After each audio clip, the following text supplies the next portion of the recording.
Hello, hello mga idol. Good morning sa lahat. Ito nga pala idol ang lugar namin. Yun, hinihingal ako. Yan yung tinatawag na Mount Poras. So ayan mga taniman ng palay sa paligid.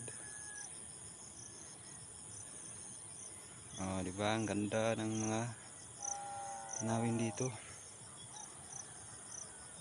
Dito ako ngayon sa taas ng bundok. Yan.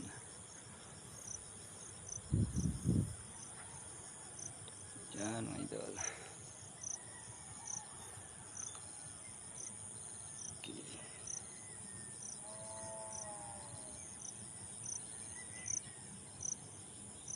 Yan yung taniman ng palay sa baba.